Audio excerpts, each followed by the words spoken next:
After a 2-day search, an Alabama woman who vanished on the highway has been found. 25-year-old Carlee Russell was mysteriously kidnapped after she pulled over on the side of the highway to check on a toddler who was apparently wandering the road near a wooded area. Now, what are your thoughts on this story?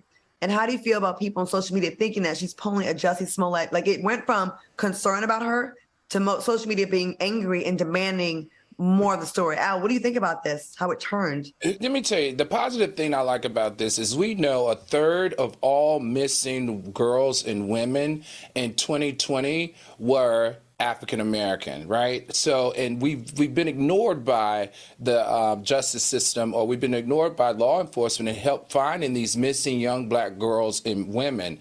And in this case, it was just the opposite. Social media put a spin on this that was quite amazing to witness, and for them to spread the news the way they did, and for her to get home was a plus. Now, the negative here is the 911 dispatcher claims there was no other calls about a child walking on the highway anytime that day, and also there were no calls placed for a missing child. So this is where the Jussie Smollett thing comes in. Like, okay, how did this happen? Why aren't we getting details? And how did she just show up at home on foot?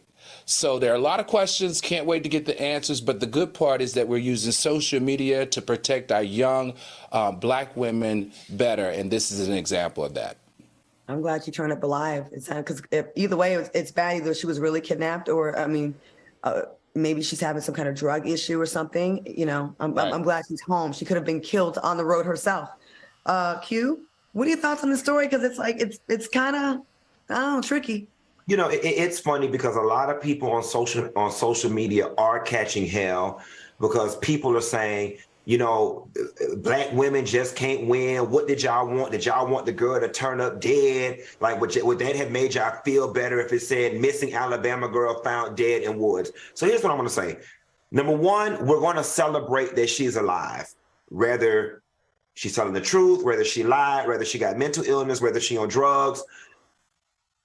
None of that matters. She's alive. Period. Hard stop. Second thing, we honestly have to reserve all comments until we get more details. We don't have enough details to make any type of assumption about what happened. Now, I'm not knocking the people at home that are saying that this shit looks sketchy, because yes, it does look sketchy as hell. I don't know no kidnappers that drop kids back off at home, all right? That nobody heard about the toddler on the expressway. There were no other phone calls. And, you know, she was good enough to get home, but not good enough to give a statement. There's a lot going on. And yes, there is reason for us to be doubtful. But we have to wait, y'all, until we get the details before we start throwing out theories. Agreed. Let's see. That's Brittany said, are we acting like women aren't trafficked via weird means all the time? And let's see. Bitches both said, people did all that praying only to be upset when she made it home. Right. Now here's the thing. And reserve your anger. Now, if when the details come out, we find out that it was a hoax or that she lied or whatever, then come down on her with the wrath of the internet. But until then, we just have to pause.